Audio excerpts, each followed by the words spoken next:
चलिए सभी सावधान हो जाए। नमो अरहंताणं नमो सिद्धाणं नमो आयुर्याणं नमो वज्रायाणं नमो योगे सर्वसाहूणं मंगलम भगवान वीरो मंगलम गौतमो गणी मंगलम कुंदकुंदात्यो जैन धर्मोस्तु मंगलम सर्वमंगल मांगल्यम सर्वकल्याणकारिकं प्रधानं सर्वधर्माणां जैनं जयतु शासनं जैनं जयतु शासनं। विगत 2 दिनों से हम तीर्थंकर भगवान जो बाल बोध एक में जो हमारा तीसरा पाठ है उस पर चर्चा कर रहे हैं कि जिसमें अभी तक हमने ये जान लिया कि भगवान किसे कहते हैं। किसे कहते हैं भगवान? जो वीतरागी और सर्वज्ञ होते हैं उन्हें भगवान कहते हैं। अभी तक हमने इतनी चर्चा कर ली। आज हमें थोड़ी आगे चर्चा करनी है कि आप देखिए यहाँ पे छात्र क्या कह रहा है। क्या तीर्थंकर भगवान नहीं होते? जो तीर्थंकर होते हैं क्या वो भगवान नहीं होते? क्या कहा? जो तीर्थंकर होते हैं क्या वो भगवान नहीं होते? अब देखना अध्यापक क्या कहेंगे।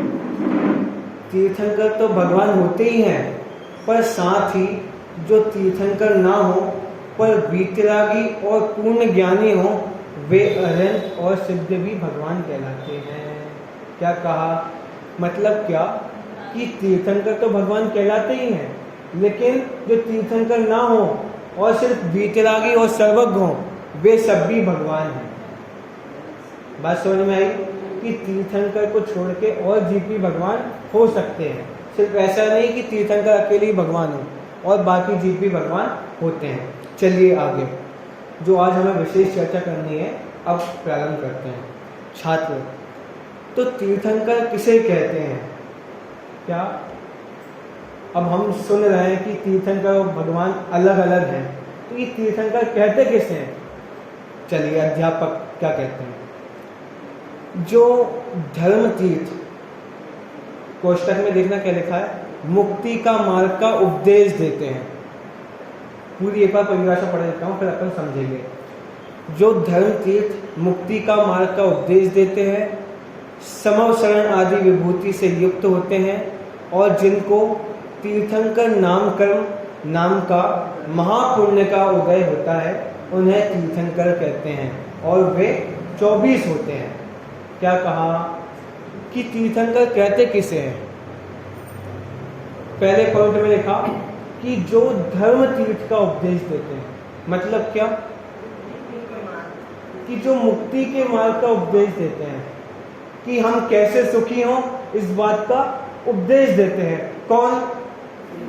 तीर्थंकर।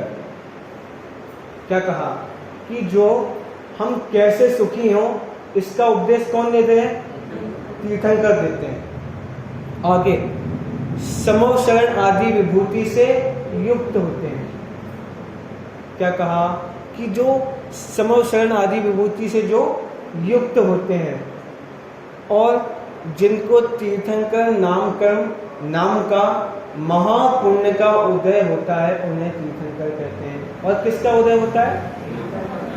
एक प्रकृति होती है नामकर्म की, उसका नाम होता है तीर्थंकर प्रकृति। उसका जिसको उदय होता है उसे क्या कहते हैं? तीर्थंकर कहते हैं। सबको ये परिभाषा याद करनी है कि जो धर्म तीर्थ का उपदेश देते हैं, समव शरण आदि विभूति से युक्त होते हैं और जिन्हें तीर्थंकर नाम का महापुण्य का उदय होता है उसे तीर्थंकर कहते हैं, उन्हें तीर्थंकर कहते हैं। क्या कहा कि जो जीव हमें किसका उपदेश देते हैं? मुक्ति के मार्ग का। अब एक बात बताओ, मैं आपको काय का उपदेश देता हूं, तो क्या मैं तीर्थंकर हो गया क्या? आप बताओ, मैं आपको किस चीज का उपदेश देता हूं? धर्म का ही तो उपदेश देता हूं, मुक्ति के मार्ग का उपदेश देता हूं। क्या मैं तीर्थंकर हो गया क्या? नहीं। क्यों? क्योंकि आगे पॉइंट आएंगे दो, कि जिन्हें समव शरण आदि विभूति से जो युक्त होते हैं। क्या कहा? कि जो समव शरण आदि विभूति से युक्त होते हैं। और विशेष पॉइंट, कि जिन्हें तीर्थंकर नाम का महापुण्य का उदय होता है। ये विशेष पॉइंट है कि समव शरण की रचना तो देव भी कर सकते हैं। वो रेवती रानी कल घटना आपको बताई थी, तो समव शरण की रचना तो देव भी कर सकते हैं, लेकिन ये तीर्थंकर नामकरण की प्रकृति कहाँ से लेके आओ गया? भगवान का भी लगता है, लेकिन सारे भगवान का नहीं लगता, विशेष सिर्फ तीर्थंकर का ही लगता है। मतलब सामान्य भगवान के भी कहीं कहीं समव शरण लगते हैं, लेकिन सब भगवान के लगे समव शरण ऐसा जरूरी नहीं है। लेकिन हाँ, जो तीर्थंकर होगा उसका समव शरण अवश्य लगेगा, उसकी दिव्य ध्वनि अवश्य करेगी, वो उपदेश अवश्य देंगे। तो तीर्थंकर किसे कहते हैं? जो धर्म तीर्थ का उपदेश देते हैं। धर्म तीर्थ मतलब क्या? मुक्ति के मार्ग का उपदेश देते हैं, कि हम सुखी कैसे हों, कि हम सुखी कैसे हों। इसका उपदेश कौन देते हैं? भगवान देते हैं, तीर्थंकर देते हैं। क्या कहा? कि अनादि काल से हम दुखी हैं, अब हम सुखी कैसे हों, इसका उपदेश कौन देते हैं? तीर्थंकर भगवान देते हैं। ये जिनवाणी कहां से आई? तीर्थंकर भगवान की वाणी है ये, उन भगवान से ही यहाँ आई है। तो तीर्थंकर भगवान क्या करते हैं? जो धर्म तीर्थ का उपदेश देते हैं, कि हम सभी को सुखी होने का मार्ग बताते हैं। क्या कहा? हम सभी को सुखी होने का मार्ग बताते हैं। अच्छा, आप एक बात बताओ, इस काल में पहले भगवान कौन बने? इस काल में पहले भगवान कौन बने?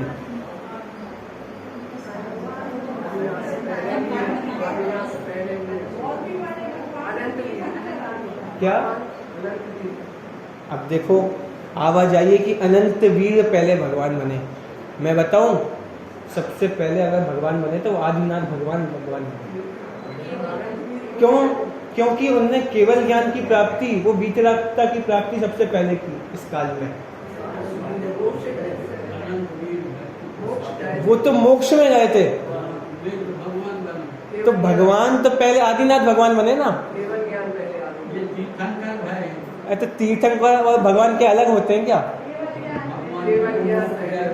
देखो, ऐसा है कि जो वीतरागी और सर्वज्ञ होते हैं उन्हें भगवान कहते हैं।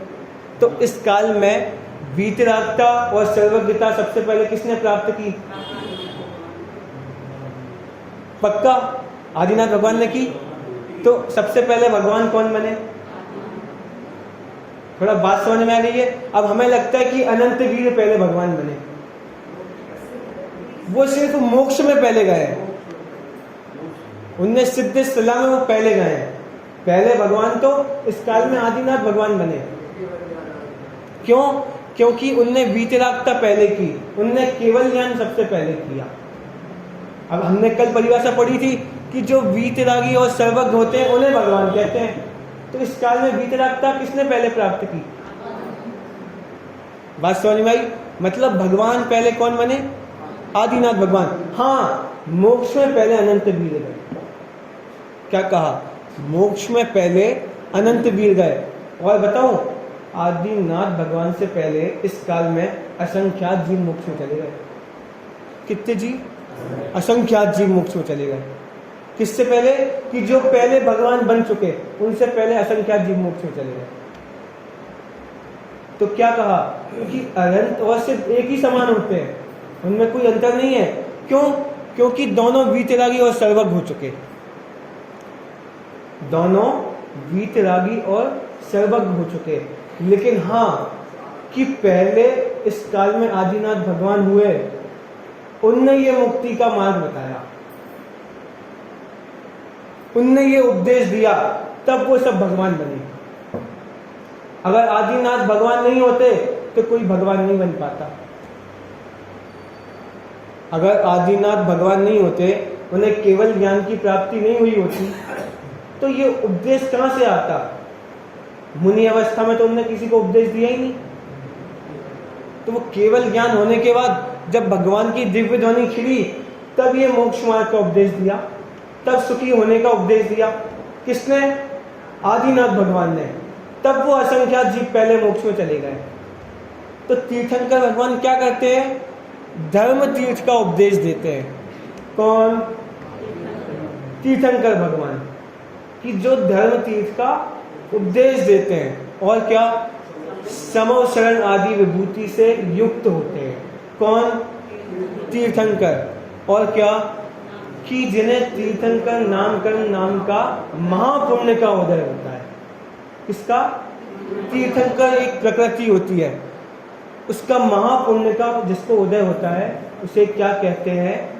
तीर्थंकर कहते हैं। ऐसे हमारे तीर्थंकर भगवान होते हैं।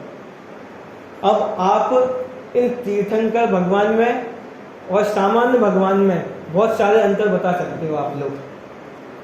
जैसे आप कहोगे कि भगवान की माता को स्वप्न नहीं आते, और तीर्थंकर की माता को स्वप्न आते हैं। कितने स्वप्न आते हैं? पक्का?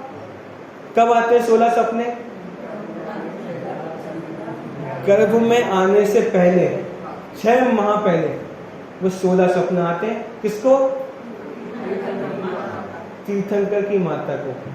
अभी आपकी बाद में एक भूल भी निकालेंगे, ठीक है? कि तीर्थंकर की माता को कितने स्वप्न आते हैं? 16 स्वप्न आते हैं। और आपको पता है कि जब तीर्थंकर गर्भ में आने वाले होते हैं, उससे 6 माह पूर्व रत्नों की वर्षा होती है। किसकी? रत्नों की वर्षा। कौन करता है रत्नों की वर्षा? कुबेर करता है। किसकी वर्षा करता है? रत्नों की वर्षा करता है। और जब भगवान गर्भ में आते हैं तब ऐसा होता है क्या?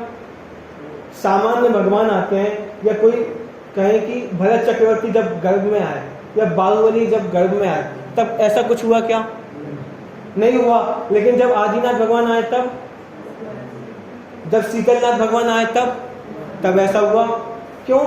क्योंकि ऐसा तीर्थंकर और भगवान में अंतर है। क्या कहा? ऐसा तीर्थंकर और भगवान में अंतर है। और बताऊं, भगवान के कल्याणक नहीं होते और तीर्थंकर के कल्याणक होते हैं। क्या कहा? भगवान के कल्याणक नहीं होते, तीर्थंकर के कल्याणक होते हैं। कितने कल्याणक होते हैं तीर्थंकर के? 5। कौन कौन से? गर्भ, जन्म, तप, ज्ञान और मोक्ष। ऐसे भगवान के 5 कल्याणक होते हैं। कल्याणक मतलब होता है कि जिनके निमित्त से देव आके उत्सव मनाते हैं। कल्याणक की पहली परिभाषा, कि जिनके निमित्त से देव आके उत्सव मनाते हैं, उसे कल्याणक कहते हैं। दूसरी परिभाषा, कि जिनके निमित्त से भव्य जीवों का कल्याण होता है, उसे कल्याणक कहते हैं। कि जब भगवान का जन्म होता है तो पूरे विश्व में सभी जीवों को सहायता होती है। क्या कहा? कि जिस समय भगवान का जन्म हुआ, उसी समय तीनों लोकों के जीवों को एक समय के लिए सहायता होती है। मतलब एक समय के लिए दुख नहीं होता। ऐसा भगवान का पुण्य का उदय होता है। ऐसे वो भगवान कल्याणकारी होते हैं। कौन? वो तीर्थंकर भगवान। नरकों में भी सहायता होती है, निगोदों में भी सहायता होती है, वो तिरंच जीव को भी सहायता होती है। और इसे देख के नरक में भी जीव सम्यक दर्शन दे देते हैं। क्या कहा? कि एक समय के लिए जब जीव को मालूम पड़ता है कि हमें सहायता हुई, तो वो नारकी जीव अवधि ज्ञान लगाता है ये साता हमें हुई कैसे, तो उसको मालूम पड़ता है कि हाँ तीर्थंकर भगवान ने जन्म लिया, और फिर वो बाद में मुक्ति का मार्ग बताएंगे। और उस मोक्ष मार्ग में क्या आएगा कि मैं तो आत्मा हूं, मैं पर द्रव्य से दुखी नहीं होता, मैं नरक में दुखी नहीं होता। ये कौन बताएंगे? तीर्थंकर। तो ऐसी समव शरण की रचना होती है भगवान की, उसमें ऐसी दिव्यध्वनि खेती है। तो ये नारकी जीव दिव्यध्वनि, ऐसे जो नारकी जीव होते हैं अवधि ज्ञान से ऐसा ज्ञान कर लेते हैं, तो वो सम्यक दर्शन ले लेते हैं। कौन? वो नारकी जीव। तो वो एक समय की साता से वो नारकी जीव सम्यक दर्शन ले लेते हैं। तो ऐसे भगवान कल्याणकारी होते हैं। भगवान के ऐसे 5 कल्याणक होते हैं। कौन कौन से? गर्भ, जन्म, तप, ज्ञान और मोक्ष। ऐसे भगवान के 5 कल्याणक होते हैं। किसके? तीर्थंकर के। और सामान्य भगवान के कल्याणक नहीं होते। हाँ, किन्हीं किन्हीं के 3 या 2 होते हैं। क्या कहा? किन्हीं जीवों के 3, 2, 1 होते हैं और सभी के 5 ही होते हैं, और भगवान के कल्याणक नहीं होते। ऐसा भगवान और तीर्थंकर में अंतर है।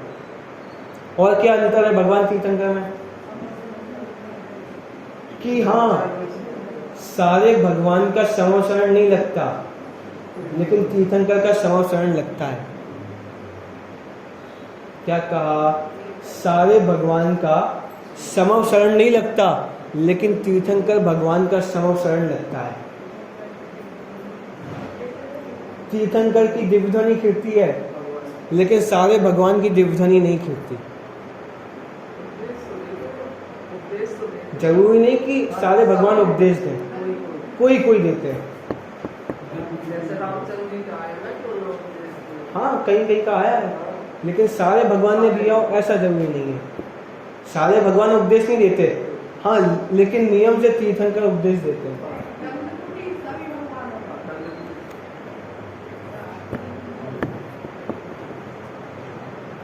और विशेष बात कि जो तीर्थंकर होते हैं उनका जो रक्त होता है वो सफ़ेद होता है। क्या कहा? जो तीर्थंकर होते हैं उनका जो खून होता है, उनका जो ब्लड होता है वो सफ़ेद होता है, और सामान्य भगवान का लाल होता है। ऐसा भगवान और तीर्थंकर में अंतर है कि भगवान किसका? नहीं, फिर सफ़ेद हो जाता है केवल ज्ञान के बाद। लेकिन वो जो अवस्था पहले की अवस्था में, बात समझ में आई? और क्या अंतर है आप लोग बताओ? क्या?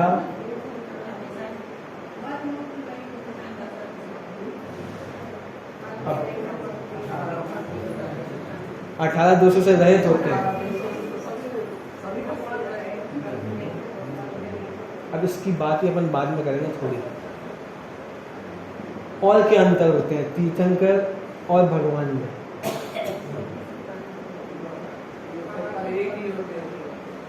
विशेष बात कि जो तीर्थंकर होते हैं उनके छाती पर श्रीवत्स होता है, आपने देखा हो, एक फूल बना होता है। लेकिन भगवान की प्रतिमा पे, भगवान की छाती पे वो श्रीवत्स नहीं होता। तीर्थंकरों के चिन्ह होते हैं, भगवान के चिन्ह नहीं होते। क्या कहा? तीर्थंकर के चिन्ह होते हैं, भगवान के चिन्ह नहीं होते। तीर्थंकर का शासन होता है, भगवान का शासन नहीं होता। अभी किसका शासन है?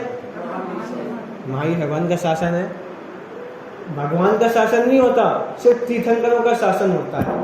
ऐसे महापुण्यधारी होते हैं। कौन? तीर्थंकर। जो तीर्थंकर की जो माता होती हैं, तो जब बालक गर्भ में आते हैं तो उनका जो पेट होता है वो बड़ा नहीं होता। क्या कहा? कि जैसे जो सामान्य माताएं होती हैं, तो कोई बालक जन्म में आता है, गर्भ में आता है, तो जो पेट होता है वो निकल जाता है, बाहर निकल जाता है। लेकिन तीर्थंकर की माता को ऐसा नहीं होता, पेट जैसा होता है वैसा ही रहता है। ऐसा पुण्य के उदय उदय ऐसा होता है भगवान का। और फिर माता का पुण्य का उदय भी इतना तीव्र होता है। देवियां सेवा करती हैं भगवान की। मतलब जब भगवान गर्भ में आते हैं तब माता को इतनी सी भी प्रतिकूलता नहीं होती। माता को इतनी सी भी प्रतिकूलता नहीं होती। और नियम से जो माता पिता होते हैं तीर्थंकर के, वो भव होते हैं, पक्के में मोक्ष में जाएंगे 3 भव के अंदर। कौन? तीर्थंकर के माता पिता। और विशेष बात कि तीर्थंकर के नियम से शादी भी होती है। क्या कहा? तीर्थंकर की नियम से शादी होती है कि इस काल में 5 तीर्थंकर की शादी नहीं हुई, तो बाल ब्रह्मचारी थे, तो वो तो हुंडा अपसरपणी काल का दोष था कि उनकी शादी नहीं हो पाई। लेकिन उनकी शादी हमेशा होती है, नियम से होती है। किसकी? तीर्थंकर की। और तीर्थंकर की कभी बेटी नहीं होती। क्या कहा? कि तीर्थंकर की कभी नियम से बेटी नहीं होती, हमेशा बेटा ही होता है, पुत्री ही होता है, कभी पुत्री नहीं होती। ये काल का दोष है कि आदिनाथ भगवान की 2 बेटियां नहीं। एक बात बताओ आप कि जो 3 लोक के स्वामी हैं वो किसी के सामने झुकेंगे क्या? 3 लोक के स्वामी होने वाले हैं, किसी के सामने झुकना पड़ेगा उनको।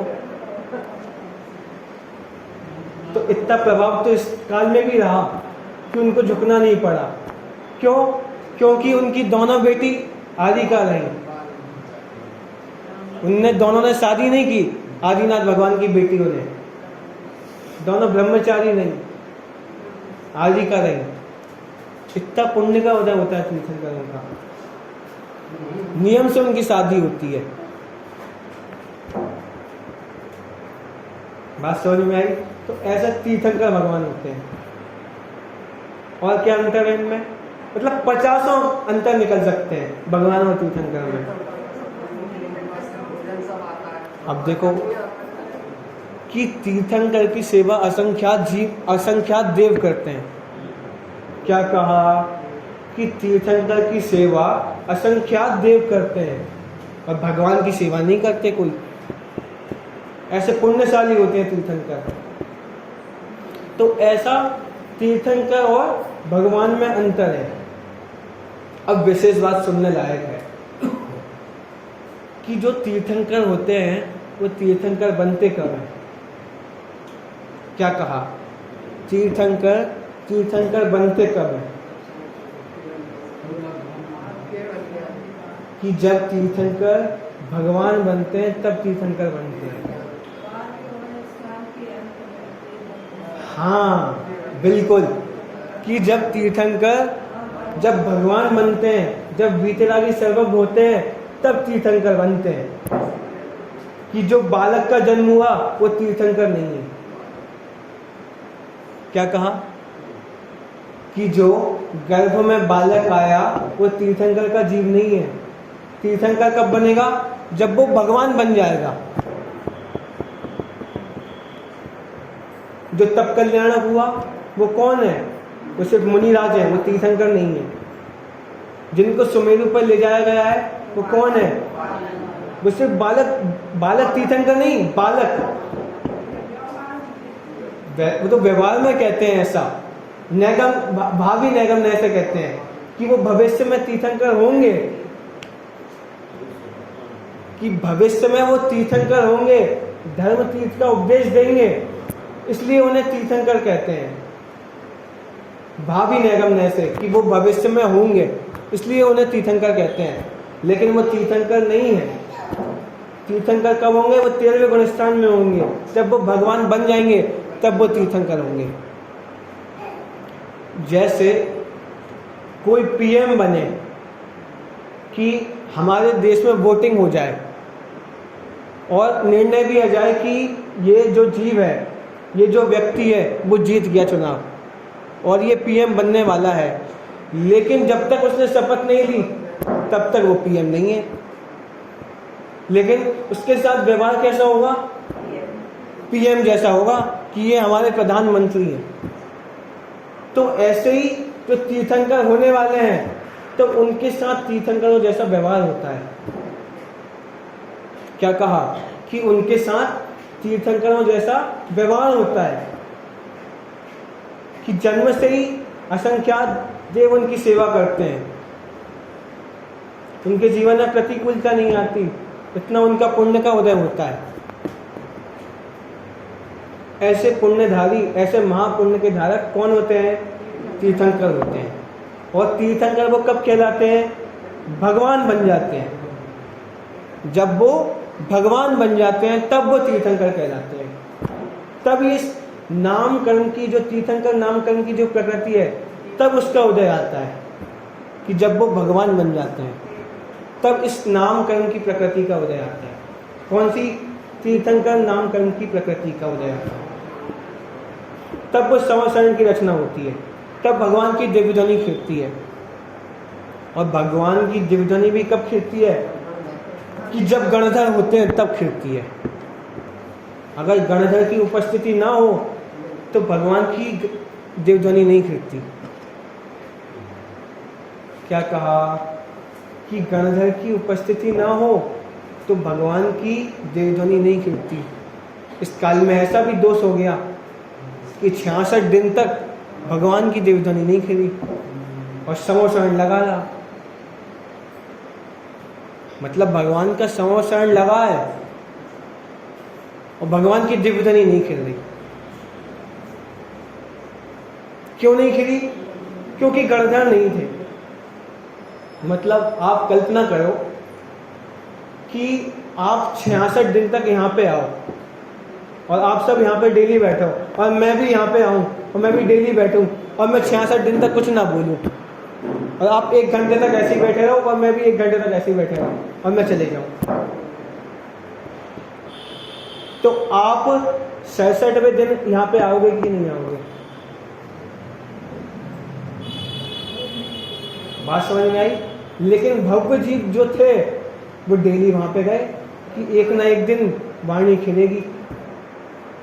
उनने प्रतीक्षा की कि आज नहीं खिली तो कल खिलेगी, फिर आज नहीं खिली तो कल खिलेगी। तो ऐसे लगातार 66 दिन तक वो भव्य जीव गए। किसकी? भगवान की दिव्यध्वनि खिलनी सुनने के लिए। तो जब गौतम गणधर आए तब भगवान की दिव्यध्वनि खिली। क्या कहा? कि जब गौतम गणधर आए तब भगवान की दिव्यध्वनि खिली। कि गणधर की उपस्थिति में भगवान की दिव्यध्वनि नहीं खिलती। जब तक गणधर ना हो तब तक भगवान की दिव्यध्वनि नहीं खिलती। बात समझ में आई? मतलब इससे क्या दर्शा रहा है ये? कि जहाँ पे भव्य जीव ना हो, जिस काल में भव्य जीव ना हो, वहाँ पे ये वाणी नहीं मिलती। तो इसका मतलब क्या? कि हम सब भव्य हैं, कि हमें ये वाणी सुनने मिल रही है, कि आगामी काल में हम मोक्ष में जाएंगे, तभी तो ये वाणी सुनने मिल रही है। भवी भागन वच जोगे बसाए, तुम धुनी है सुनी विभ्रम नसाए। कि ये वाणी भव्य जीवों के भाग्य से खिलती है। कि भव्य जीवों का भाग नहीं होता तो ये वाणी नहीं खिलती। और भव्य कहते किससे है? कि जो भगवान बनने की योग्यता रखते हैं, जो आगामी काल में जो भगवान बनेंगे, उसे भव्य कहते हैं। आप देखो कि संसार में कितने जीव हैं जिनको ये वाणी सुनने नहीं मिल रही, जिनको ये वाणी सुनने नहीं मिल रही, लेकिन हमें सुनने मिल रही है। तो ये क्या दर्शा रहा है? कि हम भव्य हैं, कि ये वाणी हमें सुनने मिल रही है। और अब इसकी महिमा नहीं करें तो क्या होगा? अभी भी इसकी वाणी की महिमा नहीं करें तो क्या होगा? ये वाणी कभी सुनने नहीं मिलेगी, हम कभी सुखी नहीं हो पाएंगे। अगर हमें सुखी होना हो तो जिनवाणी की शरण में आना पड़ेगा। हमने मंगल की परिभाषा पढ़ी थी, कितने होते हैं मंगल? अंतिम मंगल कौन है? केवली पड़त्तो धम्मो मंगलम, कि केवली भगवान द्वारा बताया गया वीतराग धर्म। और ये जिनवाणी क्या है? वीतराग धर्म है। अगर हमें सुखी होना हो तो इसकी शरण में आना पड़ेगा, तब हम सुखी हो पाएंगे। और हम कहाँ सुख मानते हैं? हम कहाँ सुख मानते हैं? खाओ पियो मस्त रहो, कि थोड़ा पैसा आ जाए तो हम सुखी हो जाएंगे। बस थोड़ा सा पैसा आ जाए तो हम सुखी हो जाएंगे। क्या कभी हो जाओगे क्या? 40 साल पहले 1 लाख रुपए थे, 20 साल बाद 10 लाख हो गए, और फिर 20 साल बाद 10 करोड़ रुपए हो गए। और चाहते थे कि 20 साल बाद 10 लाख हो जाए और 10 लाख में हम सुखी हो जाएंगे, और आज 10 करोड़ हो गए, तब भी सुखी नहीं हुए। और अब भी सोच रहा है कि 10 साल में वो 50 करोड़ हो जाए तो सुखी हो जाएंगे। अब आप बताओ कि वो 50 करोड़ आ जाएंगे, तब आप सुखी हो जाओगे क्या? कि 50 करोड़ रुपए आ जाएंगे तब आप सुखी हो जाओगे क्या? नहीं होंगे, तब भी सुखी नहीं होंगे। क्यों? क्योंकि अभी भी हम सुख उसमें मान के बैठे हैं। क्या कहा? अभी भी हम सुख बाहर में मान के बैठे हैं, इसलिए सुखी नहीं हो पाएंगे। अगर पैसों से सुख होता तो वो तिजोरी भी ज्यादा सुखी होती। क्या कहा? अगर पैसों से सुख होता तो हमसे ज्यादा सुखी तिजोरी होती, क्योंकि हमारी जेब में तो पैसे ही नहीं है और तिजोरी के पास पैसा है। लेकिन तिजोरी सुखी है क्या? आप बताओ, जो तिजोरी में जो आपने पैसा रख के रखा है, क्या वो तिजोरी सुखी है क्या? जो आपने बैंक में जो पैसा रख के रखा है, क्या वो बैंक सुखी है क्या? नहीं है। क्यों? क्योंकि वो तिजोरी में सुख नाम का गुण नहीं है। क्या कहा? तिजोरी में सुख नाम का गुण नहीं है, हम में सुख नाम का गुण है। क्या कहा? सुख नाम का गुण हम में है, आत्मा में सुख नाम का गुण है, तिजोरी में सुख नाम का गुण नहीं है। तो सुख कहां से आएगा फिर? हमसे ही आएगा। क्यों? क्योंकि सुख हमारा काम है, सुख हमारा स्वभाव है, तो सुख हमसे ही आएगा। जैसे ज्ञान हमारा स्वभाव है, तो ज्ञान कहां से आता है? आत्मा से आता है।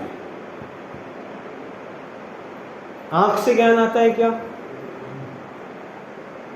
आप आंखों से देखते हो क्या? आंखों से जानते हो क्या? नहीं। क्यों? क्योंकि आंखों से जानते होते तो वो तो मुर्दा भी जानता।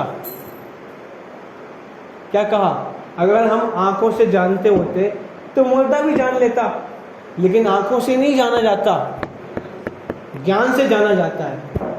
क्यों? क्योंकि आत्मा का स्वभाव क्या है? जानना, देखना। ऐसी आत्मा का स्वभाव क्या है? सुख। तो सुख कहां से आएगा? आत्मा से आएगा। लेकिन हमने सुख कहां पे माना? बाहर से माना, इसलिए हम दुखी हैं।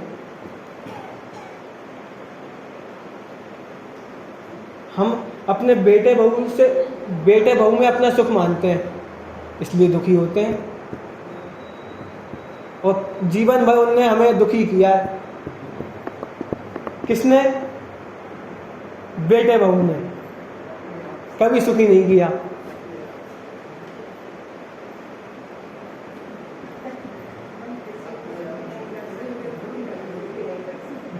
बिल्कुल कोई हमें सुखी दुखी नहीं कर सकता, क्योंकि सुख नाम का गुण यहाँ पे है। हम दुखी हुए तो इसलिए हुए क्योंकि हमने अपना सुख उनमें खोजा कि ये बेटा होगा तब हम सुखी होंगे। क्या कहा? ये बेटा होगा तब हम सुखी होंगे। वो थोड़े दिन पहले बात आई थी कि हम बच्चे से सुखी दुखी नहीं होते, हम अपने बच्चे से सुखी दुखी होते हैं। क्या कहा? हम बच्चे से सुखी दुखी नहीं होते, अपने बच्चे से सुखी दुखी होते हैं। अब पड़ोसी के बच्चे को कुछ भी होता रहे तो क्या आप सुखी दुखी होगे क्या? जैसे एक माँ है, एक पड़ोसी का बच्चा है, पड़ोसी के बच्चे ने क्या किया कि दूध गर्म था, उसने हाथ लगा के देख लिया और उसका हाथ जल गया, तो क्या वो माँ दुखी होगी क्या? नहीं होगी। और उसका बेटा होगा तो इतना सा हाथ जल जाए तो माँ दुखी हो जाएगी। क्यों? क्योंकि वो उसका अपना बच्चा है। तो जहां पे अपनापन होगा हम वहां पे दुखी होंगे। क्या कहा? कि जहां पे अपनापन होगा हम वहां पे दुखी होंगे। तो अनादिकाल से हमने पर वस्तु को अपना माना, लेकिन कोई भी हमारा नहीं था, सिर्फ आत्मा ही हमारी थी, ये शरीर भी हमारा नहीं है।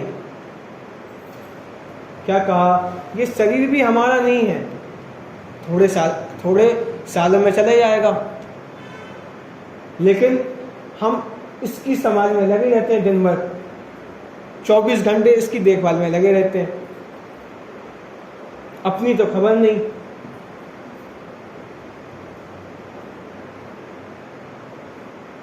बात समझ में आई कि हम क्यों दुखी हुए? क्योंकि हमने पर में अपना सुख माना, हमने पर में अपना सुख माना, कभी अपने में अपना सुख नहीं देखा कि अच्छा खाने मिल जाए उस पर सुख हो जाएगा, अच्छा खाने मिल जाए तब हम सुखी हो जाएंगे। लेकिन अच्छे खाने से भी सुखी नहीं होते। जैसे थोड़े दिन पहले एक उदाहरण दिया था, जैसे आपके मुंह में रसगुल्ला रखा है तो क्या आप सुखी हो जाओगे क्या? आप कहोगे अरे बहुत आनंद आएगा, रसगुल्ला रखा है मुंह में। लेकिन आप उस समय सुन लो कि आपके पिताजी की मृत्यु हो गई, तो अब क्या रसगुल्ले का आनंद आएगा क्या? क्या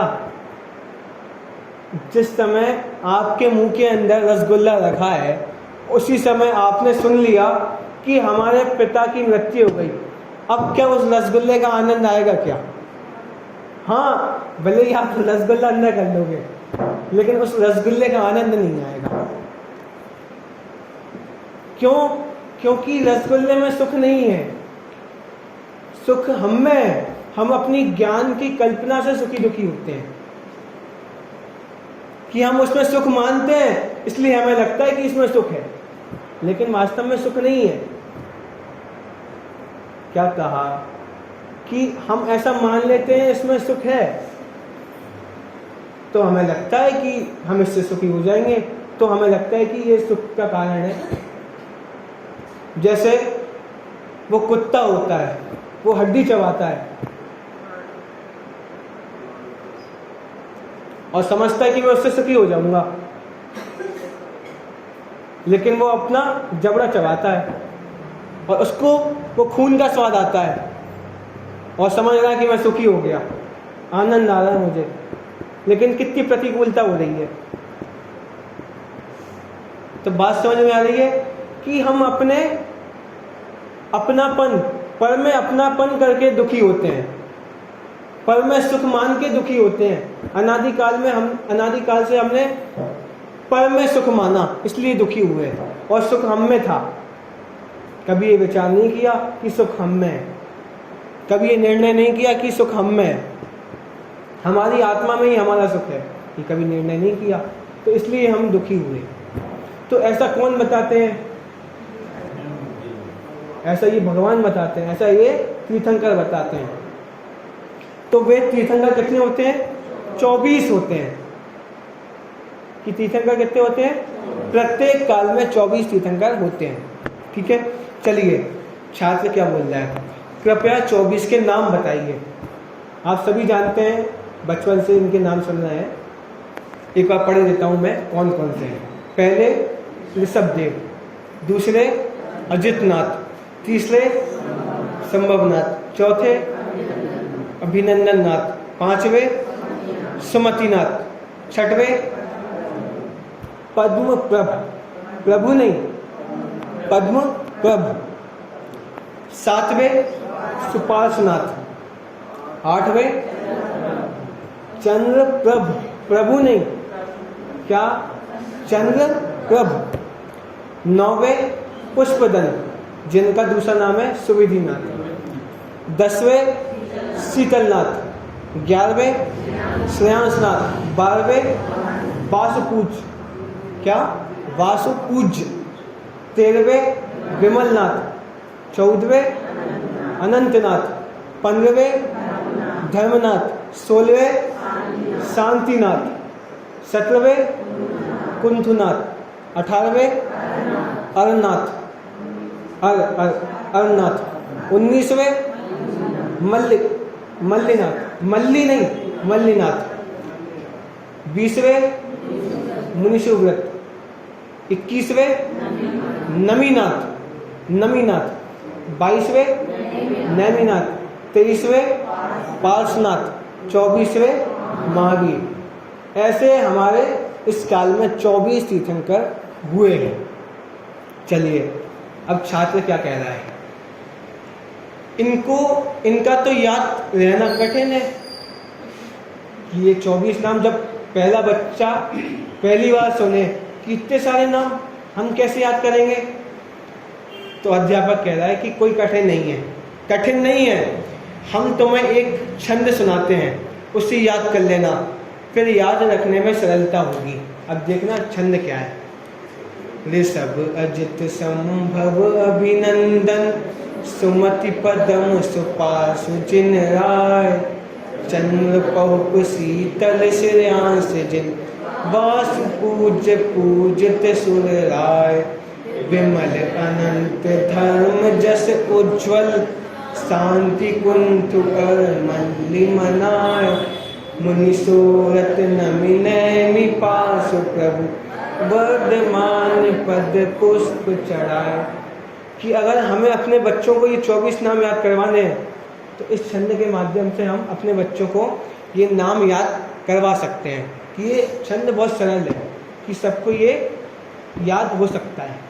तो इसमें पूरे एक एक नाम दिए गए हैं, जैसे इसमें तो पूरी गिनती दी है, आगे लिखा है ऋषभ के ऊपर 1 लगा है, अजित के ऊपर 2 लिखा है, एक एक नाम के ऊपर लिखे हैं 1 2 3 4, ऐसे 24 के ऊपर 24 लिखे हैं। चलिए आगे। अब छात्र क्या कह रहा है कि इनके जानने से क्या लाभ है, कि जो हमने भगवान को जाना, हमने तीर्थंकर को जाना, तो इससे लाभ तो बताओ। कि हम कुछ भी काम करते हैं तो उसके पहले ये जानते हैं कि इससे हमें क्या लाभ होने वाला है। तो हमने ये 24 तीर्थंकर को जाना, इन भगवान को जाना, तो इनको जानने से लाभ क्या हुआ, देखना अब आगे। अध्यापक इनके उपदेश को समझकर उस पर चलने से हम सब भी भगवान बन सकते हैं। क्या कहा कि ये जो तीर्थंकर भगवान ने जो उपदेश दिया है, जो हमें मार्ग बताया है, उस पर अगर हम चलेंगे तो हम भी भगवान बन जाएंगे। अगर हमें भगवान बनना है तो क्या करना है कि जो तीर्थंकर भगवान ने जो मार्ग बताया है उस पर चलना है। क्या कहा कि जो तीर्थंकर भगवान ने मार्ग बताया है उस पर चलना है, तब हम भी भगवान बन जाएंगे। अब आप बताओ कि आपको भगवान बनना है कि डॉक्टर बनना है? आपको भगवान बनना है कि इंजीनियर बनना है? आपको भगवान बनना है कि कौन बनेगा करोड़पति बनना है? क्या कहा? अब निर्णय आपको करना है कि आपको भगवान बनना है कि क्या बनना है। बात समझ में आई? और अगर अपने बच्चों को भी भगवान बनाना है, अगर अपने बच्चों को भी सुखी देखना है, तो इस मार्ग में आपको लगाना पड़ेगा, क्योंकि सुखी होने का मार्ग यही है, इसके सिवा दूसरा मार्ग नहीं है। क्या कहा? सुखी होने का मार्ग यही है। क्यों? क्योंकि भगवान पूर्ण सुखी हो गए हैं। क्या कहा? भगवान पूर्ण सुखी हो गए हैं और भगवान सुख का मार्ग बताते हैं कि हम कैसे सुखी हों। और जगत के जीव कैसे हैं? जगत के जीव कैसे हैं? दुखी है और दुख का मार्ग बताते हैं। अगर आप असली पिता हैं, अगर आप असली माता हैं, तो अपने बच्चों को इस मार्ग में लगाओ, तब आप असली माता पिता कहलाएंगे। क्यों? क्योंकि आपको अपने बच्चों को सुखी देखना है। क्या कहा? आपको अपने बच्चों को सुखी देखना है, तो आप वैसे काम करते हो कि भविष्य में हमारे बेटे को कोई प्रतिकूलता ना हो। क्या कहा? कि भविष्य में 10-20 साल बाद हमारे बेटे को कोई प्रतिकूलता ना हो, तो आप इसलिए धंधा करते हो, इसलिए ज़्यादा पैसा कमाते हो, इसलिए सारे काम करते हो कि बच्चे को अच्छे से पढ़ाते हो, लिखाते हो, अच्छी कोचिंग दिलवाते हो, अच्छी जगह पढ़ाने भेजते हो, पूरी सुविधाएं देते हो। इसलिए क्योंकि हम अपने बच्चे को सुखी देखना चाहते हैं। क्या कहा? कि हम अपने बच्चे को सुखी देखना चाहते हैं। लेकिन जो आप कर रहे हो, क्या आपने विचार किया क्या उस चीज से हमारा बच्चा सुखी हो जाएगा? कभी आपने ऐसा विचार किया कि उन चीजों से हमारा बच्चा सुखी हो जाएगा? हाँ, ऐसा हो सकता है कि 10-20 साल में वो अच्छा डॉक्टर बन जाए, अच्छे पैसा कमा लेगा। ये 50-60 साल की जिंदगी मिली है, उसको आराम से निकाल देगा, उसको अनुकूलता में निकाल देगा, उसमें कोई थोड़ी प्रतिकूलता नहीं आएगी। लेकिन भविष्य में क्या होगा? क्योंकि हम भविष्य को 50-60 साल का समझते हैं, लेकिन भविष्य इतना ही नहीं है, भविष्य अनंत काल तक का है, भविष्य का अंत नहीं है। क्या कहा? भविष्य का अंत नहीं है, भविष्य बहुत बड़ा है। और हम समझ के बैठेंगे कि 50-60 साल का भविष्य है, तो इसमें थोड़ा पैसा कमा लो, अच्छा धंधा कर दो, फिर अपने बच्चे को बिठा देंगे उस धंधे पे, और 50-60 साल बाद वही मर जाएगा, अच्छे से मर जाएगा, बस हो गया। इतना भविष्य समझते हैं, लेकिन भविष्य इतना ही नहीं है, भविष्य बहुत बड़ा है, अनंत काल तक का भविष्य। अब अगर हमें सुखी होना हो तो उनको इस मार्ग में लगाना पड़ेगा। क्यों? क्योंकि हमारे भगवान सुखी हो गए हैं, और जो उपदेश देना है वो कैसा है? सुखी होने का उपदेश है। आप तभी सच्चे माता पिता कहलाएंगे कि जब आप बच्चों को सुखी होने का मार्ग बताएंगे।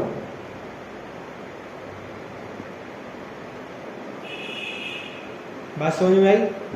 जगत में वो माता पिता निंदनीय कहलाते हैं कि जो अपने बेटे से काम करवाते हैं, जो अपने बच्चों को पढ़ाते लिखाते नहीं हैं, निंदनीय कहलाते हैं कि छोटी उम्र से पढ़ाते लिखाते नहीं हैं, काम करवाने लगते हैं। क्यों? क्योंकि ऐसा लगता है सबको कि वो दुखी कर रहे हैं, कि पढ़ा लिखा नहीं है। और अब ऐसे ही हम अपने बच्चों को सुख का मार्ग नहीं बताएं, इन भोगों में लगा दें, ये दुख के मार्ग में लगा दें, तो हम कैसे हैं फिर? सच्चे माता पिता हैं कि नहीं? हम बच्चों के हितैषी हैं कि नहीं? अगर आपको बच्चों का हितैषी बनना है तो क्या करना पड़ेगा? बच्चों को भी इसी मार्ग में लगाना पड़ेगा, बच्चों को पाठशाला भेजना पड़ेगा।